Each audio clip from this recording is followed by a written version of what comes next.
Laura et André avaient décidé de s'évader, de laisser derrière eux le tumulte de la ville pour un week-end à la maison de plage de Lucas.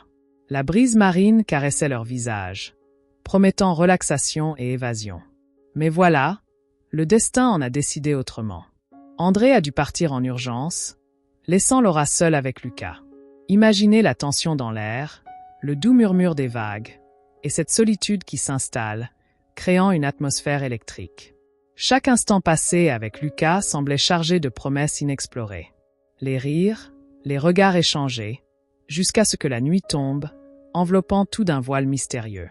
C'est là, face à l'immensité de l'océan, qu'une nouvelle aventure a commencé. Laura, souvent si raisonnable, s'est laissée emporter par une vague de passion. Les frontières entre l'amitié et quelque chose de plus profond se sont estompées. Elle se souvient de chaque frisson, chaque soupir, cette sensation de liberté qu'elle n'avait pas ressentie depuis des années. Et si, au fond, cette nuit était le début d'une transformation? Que se passe-t-il lorsque l'on libère ses désirs enfouis? La réponse se cache dans les souvenirs de cette nuit inoubliable. Ah, la plage. L'idée de passer un week-end au bord de la mer m'a toujours semblé irrésistible. André et moi avions longtemps parlé de cette escapade. C'était un besoin, presque une envie de fuir la routine, de prendre du temps pour nous, de respirer l'air frais et de sentir le sable sous nos pieds. La vie quotidienne, avec son incessante course au travail, les factures et les obligations, nous pesait de plus en plus. J'avais l'impression que ce petit voyage serait une bouffée d'air frais pour notre couple. Une chance de raviver quelque chose que nous avions laissé de côté. Lucas, notre ami de longue date, avait récemment acheté une maison de plage. C'était presque un signe. Son invitation à passer le week-end chez lui était tombée à pic. Je me souviens de la façon dont André a souri à l'idée de retrouver Lucas, de se remémorer les souvenirs de notre jeunesse. Nous avions tous les trois partagé tant de moments ensemble, et l'idée de renouer ces liens me réjouissait. Je pouvais presque sentir l'excitation monter en moi à l'idée de plonger dans cette atmosphère détendue. Au fur et à mesure que le jour du départ approchait, je me suis mise à imaginer les paysages, le bruit des vagues et les rires qui résonneraient sous le soleil. André et moi avions fait des plans pour des promenades sur la plage, des dîners aux chandelles et même des discussions profondes, comme nous le faisions au début de notre relation. Je me suis accrochée à ces pensées, espérant que ce week-end serait le coup de pouce dont nous avions besoin. Mais, comme souvent dans la vie, tout ne s'est pas déroulé comme prévu. En fait, dès que nous sommes arrivés à la maison de plage, un sentiment d'euphorie m'a envahi. Les vagues léchaient le rivage, et l'air salé remplissait mes poumons. J'étais prête pour un moment de bonheur, mais une ombre est rapidement venue assombrir notre escapade. André a reçu un appel urgent, le genre de nouvelles qui change tout. Je ne savais pas exactement ce qui se passait, mais je me souviens d'avoir vu son visage changer d'expression en un clin d'œil. L'urgence était telle qu'il a fallu qu'il fasse ses bagages en vitesse. Je me suis sentie désemparée, engourdie par la nouvelle. Pourquoi maintenant? Pourquoi pas une autre fois? Je l'ai regardé partir, un mélange de colère et d'inquiétude dans le ventre. La maison de plage, pleine de promesses, s'est soudainement transformée en un lieu de solitude. André a tenté de me rassurer, de me dire que tout irait bien, qu'il reviendrait aussi vite que possible. Mais ces mots résonnaient à peine. La porte s'est refermée derrière lui, et j'ai ressenti un vide immense. Je suis restée là, sur le seuil, contemplant l'horizon infini, me demandant comment j'allais passer le reste du week-end seul. Lucas est venu vers moi, avec une expression compatissante, mais je ne savais pas comment expliquer ce que je ressentais. La maison était silencieuse, presque trop silencieuse. Les vagues, qui auparavant m'apportaient du réconfort, semblaient maintenant être le seul bruit autour de moi. J'avais l'impression que la mer elle-même pleurait ma solitude. J'ai essayé de me concentrer sur le paysage, sur le doux bruit des vagues, mais mes pensées tourbillonnaient. J'avais besoin qu'André soit là, à mes côtés, mais à la place, je me suis retrouvée seule avec Lucas. Je ne savais pas quoi faire de cette solitude. Les heures passaient lentement, et je n'arrivais pas à me distraire. Lucas a essayé de me remonter le moral, mais chaque rire semblait résonner dans le vide. C'était une situation délicate. La proximité de Lucas me rappelait à quel point il était un ami cher, mais aussi à quel point la présence d'André me manquait. L'atmosphère de la maison de plage, qui devrait être un refuge, s'est transformée en un espace de réflexion mélancolique. La maison de plage était belle, sans aucun doute. Les grandes fenêtres offraient une vue imprenable sur l'océan, et le son des vagues était apaisant. Mais, pour moi, cette beauté était assombrie par mon état d'esprit. Je me suis assise sur le porche, regardant le soleil se coucher lentement, peignant le ciel de nuances dorées et roses. C'était un spectacle à couper le souffle, mais je ne pouvais pas en profiter pleinement. La solitude pesait sur mes épaules comme un poids mort. Je me souviens avoir pensé à toutes les fois où nous avions partagé des moments ici, André et moi. Les rires, les conversations, les promesses d'un avenir radieux. Mais maintenant, tout cela semblait lointain. J'avais l'impression d'être une étrangère dans cet endroit qui avait autrefois été notre sanctuaire. Mes pensées se tournaient vers tout ce que j'avais pris pour acquis, et je réalisais à quel point chaque instant pouvait être éphémère. Lucas est venu s'asseoir à mes côtés, brisant le silence qui pesait lourdement. Sa présence était réconfortante, mais j'étais consciente de la tension dans l'air. Il a essayé de me parler de souvenirs, de moments passés ensemble. Mais chaque mot semblait être une tentative de combler un vide que rien ne pouvait vraiment remplir. C'était comme si nous étions deux âmes perdues, cherchant à trouver un sens dans cette situation inattendue. Les vagues continuaient de s'écraser contre le rivage, imperturbables, tandis que je luttais avec mes propres pensées. La beauté de la nature m'entourait, mais je me sentais déconnectée, comme si j'étais dans un rêve dont je ne pouvais pas me réveiller. La solitude au bord de la mer était à la fois apaisante et dévastatrice. Je souhaitais que tout soit différent, que tout cela ne soit qu'un mauvais rêve. Mais la réalité était là, tangible et douloureuse. À mesure que la nuit tombait, les étoiles commençaient à briller dans le ciel, et je me suis retrouvée à discuter avec Lucas autour d'un feu de camp. La lumière dansait sur nos visages, créant une atmosphère presque intime. Nous avons commencé à parler de notre passé commun, des souvenirs d'enfance. Chaque anecdote était teintée de nostalgie, de cette douce mélancolie qui accompagne les souvenirs d'un temps plus simple. Cependant, au fur et à mesure que la conversation avançait, je ne pouvais m'empêcher de sentir une tension sous-jacente. Je savais que Lucas ressentait aussi quelque chose de différent, quelque chose qui allait au-delà de l'amitié. Nos rires se mêlaient à des silences chargés de sens, et cette proximité me faisait craindre ce qui pourrait se passer ensuite. J'étais là, avec un ami, mais une partie de moi se demandait si nous étions encore simplement des amis. Les souvenirs partagés entre nous étaient une douce distraction, mais ils ont également ravivé des sentiments enfouis. Je me suis surprise à penser à la façon dont Lucas m'avait toujours comprise, à la façon dont il savait me faire rire même dans les moments sombres. C'était un lien que j'avais toujours apprécié, mais je ne m'étais jamais demandé jusqu'où cela pourrait aller. À chaque regard échangé, à chaque sourire discret, la tension devenait plus forte. J'avais la sensation que quelque chose était sur le point de se produire, quelque chose qui pourrait changer notre relation à jamais. Alors que je contemplais les flammes dansantes, je me suis rendu compte que la nuit était pleine de promesses, mais aussi d'incertitudes. La nuit avançait, et avec elle, une atmosphère électrique s'était installée entre nous. Les étoiles brillaient intensément, et l'air était doux, presque enivrant. Je me souviens avoir ressenti une chaleur dans ma poitrine, un désir de me rapprocher de Lucas. C'était à la fois effrayant et exaltant. L'envie de céder à cette attirance était forte, mais la conscience de ma situation me retenait. C'était un combat intérieur. Lucas s'est approché, et nos regards se sont accrochés. À cet instant, le monde extérieur a disparu. Les vagues qui s'écrasaient contre le rivage semblaient lointaines, et tout ce que je pouvais entendre, c'était nos respirations.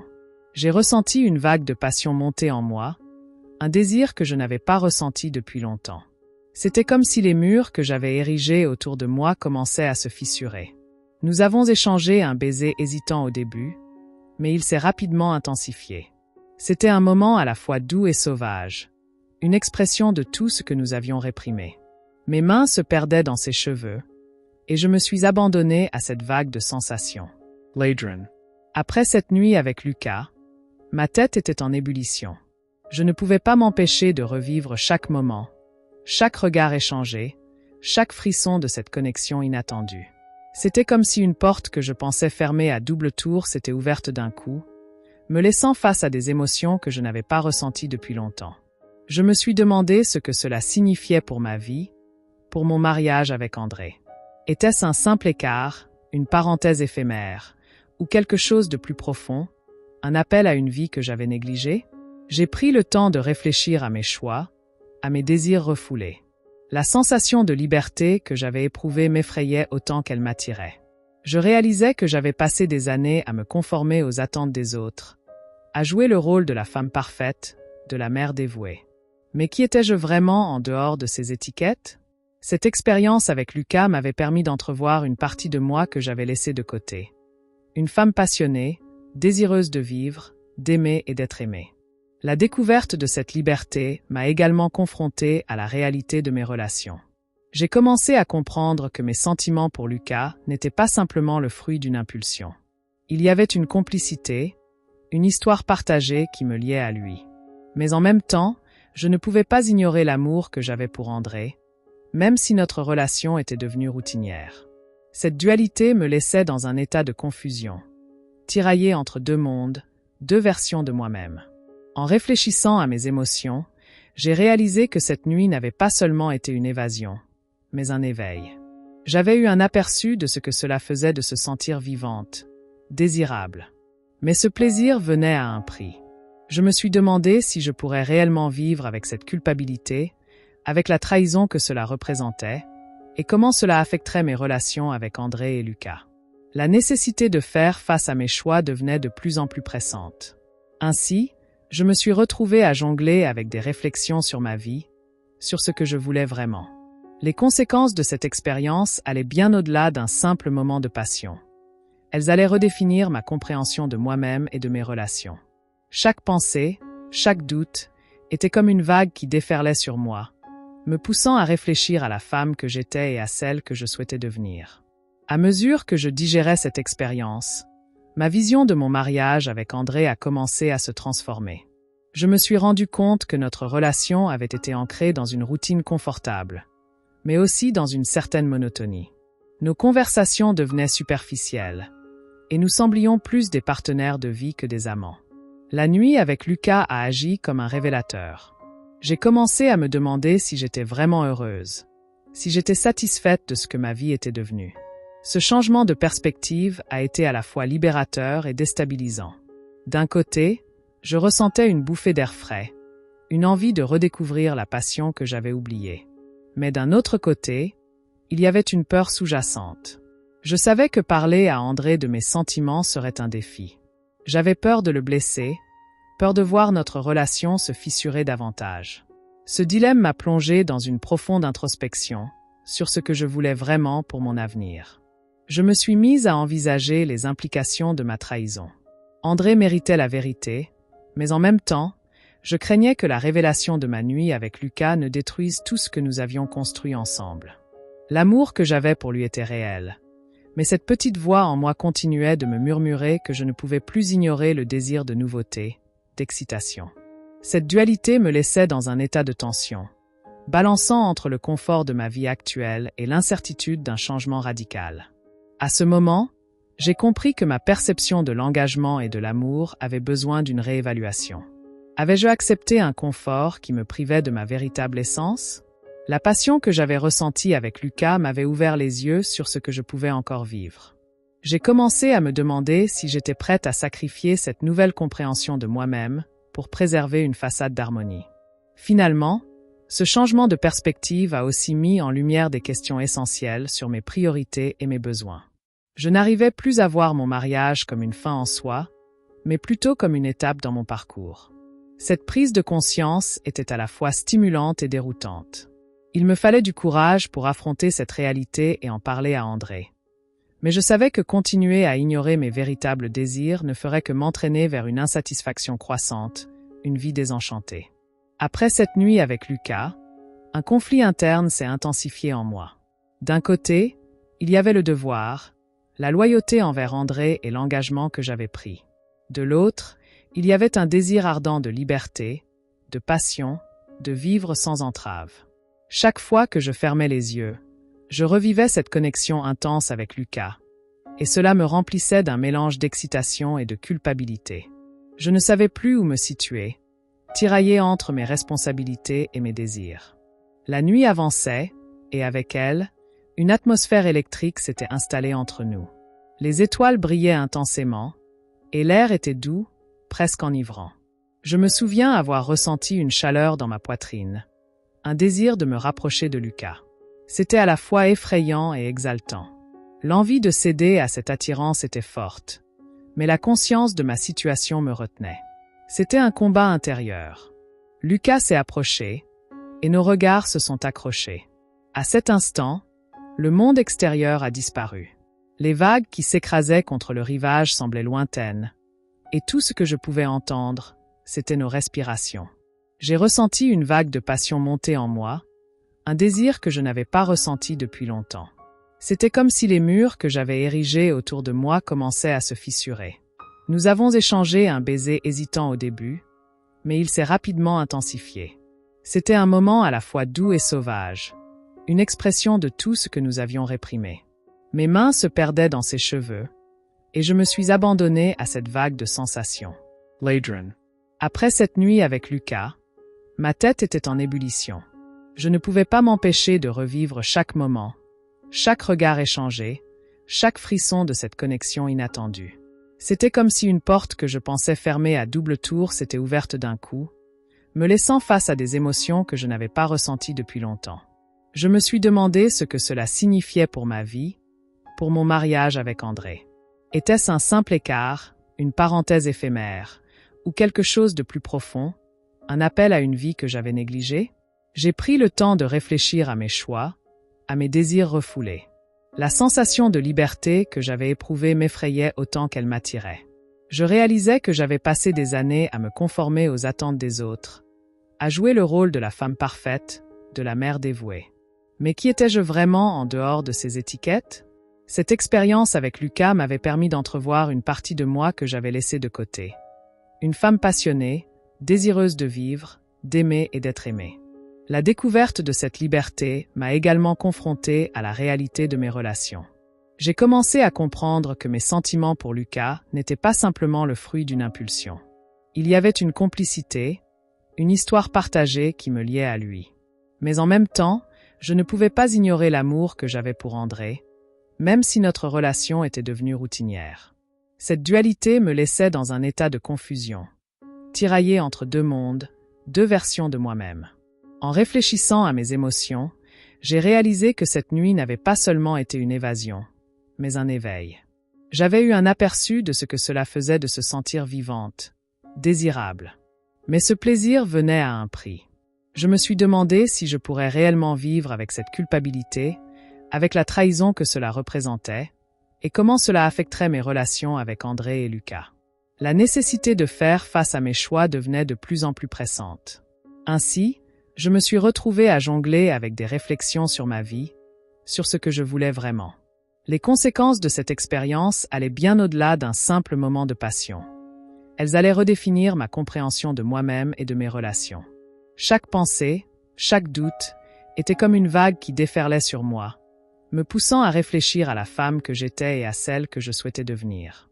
À mesure que je digérais cette expérience, ma vision de mon mariage avec André a commencé à se transformer. Je me suis rendu compte que notre relation avait été ancrée dans une routine confortable, mais aussi dans une certaine monotonie. Nos conversations devenaient superficielles, et nous semblions plus des partenaires de vie que des amants. La nuit avec Lucas a agi comme un révélateur. J'ai commencé à me demander si j'étais vraiment heureuse, si j'étais satisfaite de ce que ma vie était devenue. Ce changement de perspective a été à la fois libérateur et déstabilisant. D'un côté, je ressentais une bouffée d'air frais, une envie de redécouvrir la passion que j'avais oubliée. Mais d'un autre côté, il y avait une peur sous-jacente. Je savais que parler à André de mes sentiments serait un défi. J'avais peur de le blesser, peur de voir notre relation se fissurer davantage. Ce dilemme m'a plongé dans une profonde introspection sur ce que je voulais vraiment pour mon avenir. Je me suis mise à envisager les implications de ma trahison. André méritait la vérité, mais en même temps, je craignais que la révélation de ma nuit avec Lucas ne détruise tout ce que nous avions construit ensemble. L'amour que j'avais pour lui était réel, Mais cette petite voix en moi continuait de me murmurer que je ne pouvais plus ignorer le désir de nouveauté, d'excitation. Cette dualité me laissait dans un état de tension, balançant entre le confort de ma vie actuelle et l'incertitude d'un changement radical. À ce moment, j'ai compris que ma perception de l'engagement et de l'amour avait besoin d'une réévaluation. Avais-je accepté un confort qui me privait de ma véritable essence? La passion que j'avais ressentie avec Lucas m'avait ouvert les yeux sur ce que je pouvais encore vivre. J'ai commencé à me demander si j'étais prête à sacrifier cette nouvelle compréhension de moi-même pour préserver une façade d'harmonie. Finalement, ce changement de perspective a aussi mis en lumière des questions essentielles sur mes priorités et mes besoins.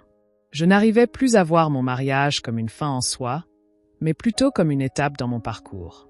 Cette prise de conscience était à la fois stimulante et déroutante. Il me fallait du courage pour affronter cette réalité et en parler à André. Mais je savais que continuer à ignorer mes véritables désirs ne ferait que m'entraîner vers une insatisfaction croissante, une vie désenchantée. Après cette nuit avec Lucas, un conflit interne s'est intensifié en moi.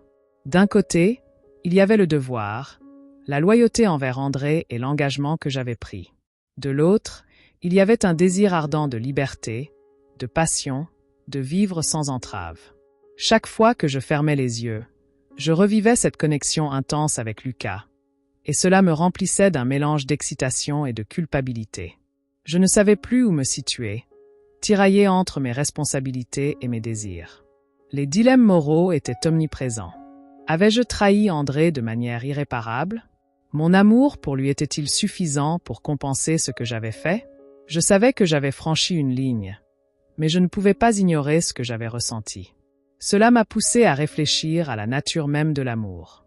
Est-ce que l'amour véritable signifie tout sacrifier pour l'autre, même si cela implique de renoncer à soi-même?